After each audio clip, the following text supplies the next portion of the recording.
जय माता दी। हर हर महादेव। आप सब जानते हैं कि 15 अक्टूबर से शारदीय नवरात्र प्रारंभ होने वाले हैं। वैसे तो माता रानी हर क्षण हमारा ध्यान रखती ही हैं, लेकिन नवरात्रि के दिनों में अगर हम माता रानी की पूजा अर्चना सच्चे मन से करते हैं तो माता रानी बहुत ही ज़्यादा प्रसन्न होती हैं और बहुत जल्दी ही हमारी मनोकामनाओं को पूर्ण भी कर देती हैं।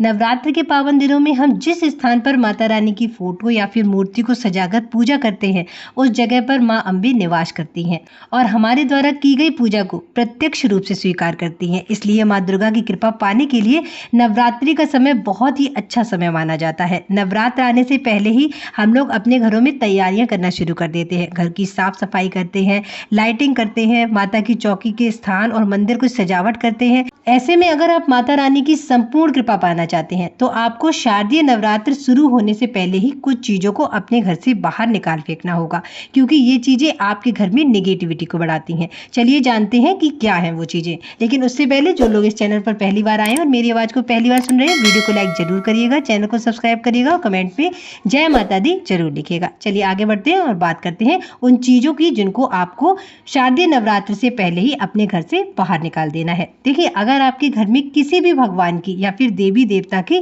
खंडित मूर्तियां रखी हो तो आपको इन्हें तुरंत विसर्जित करा देना है, क्योंकि घर में खंडित मूर्तियां रखना बहुत ज्यादा अशुभ माना जाता है। घर में खंडित मूर्तियों को रखने से आपके घर में नेगेटिव एनर्जी बढ़ने लगती है और माता रानी भी नाराज होती हैं। तो अगर आपके घर में भगवान की खंडित मूर्तियां हैं तो शारदीय नवरात्र शुरू होने से पहले ही यानी 15 अक्टूबर से पहले ही इन्हें किसी पवित्र नदी में विसर्जित कर दे।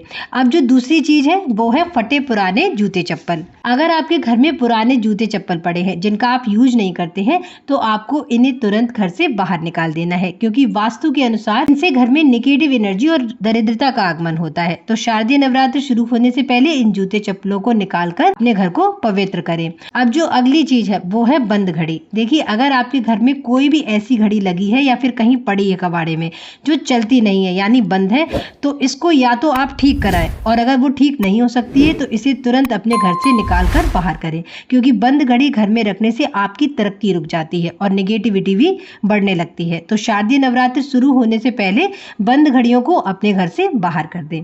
अब जो अगली चीज है वो है टूटा हुआ कांच। अगर आपके घर में कोई टूटा हुआ कांच रखा हुआ है या फिर कांच की कोई वस्तु ऐसी है जो चटकी हुई है तो इसको तुरंत अपने घर से निकाल दें, क्योंकि चटका हुआ या फिर टूटा हुआ कांच घर में रखने से आर्थिक स्थिति धीरे धीरे कमजोर होने लगती है। इसलिए शारदीय नवरात्र शुरू होने से पहले इस टूटे हुए या फिर चटके हुए कांच को अपने घर से निकाल फेंकें। एक बात और जो आपको कांच फेंकते हुए ध्यान रखनी है, जब भी आप टूटे हुए कांच को अपने घर से बाहर फेंकें तो इसे ऐसे ही सड़क पर ना डालें या फिर डस्टबिन में भी इसको ना डालें। जिस डस्टबिन में आप सब्जी का कूड़ा रखते हैं, सब्जी की छिलके रखते हैं या फिर खाने वाली जो भी चीजें वेस्ट हो जाती हैं, जिस डस्टबिन में आप उन चीजों को डालते हैं उसमें भूलकर भी कांच के टुकड़े ना डालें। क्यों ना डालें? क्योंकि आपने देखा होगा जब भी कोई कूड़ा या फिर डस्टबिन का सामान आप बाहर फेंकते हैं तब क्या होता है, या गाड़ी में डालते हैं तो जहां पर भी ये कूड़ा पलटा जाता है उस गाड़ी से, या फिर अब जब सड़क पर उस कूड़े को डालते हैं तो आपने देखा होगा कि कुत्ते और गाय जैसे जो जानवर होते हैं वो भूख के कारण उसमें भोजन ढूंढने के लिए अपना मुंह डालते हैं।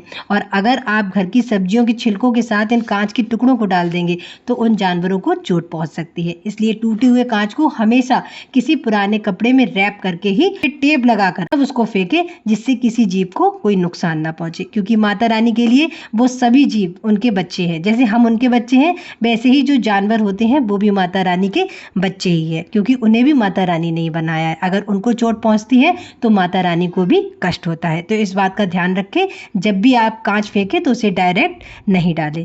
अगली बात, अगर आपके घर में बहुत ज्यादा मकड़ी के जाले लगे हैं तो शारदीय नवरात्र शुरू होने से पहले इन जालों को भी जरूर हटा दें, क्योंकि ये जाले नकारात्मकता को अट्रैक्ट करते हैं। तो आज की वीडियो में इतना ही। अगर आपको वीडियो में दी गई जानकारी अच्छी लगी हो तो चैनल को सब्सक्राइब जरूर करिएगा, वीडियो को लाइक करिएगा और कमेंट में जय माता दी जरूर लिखिएगा। हर हर महादेव।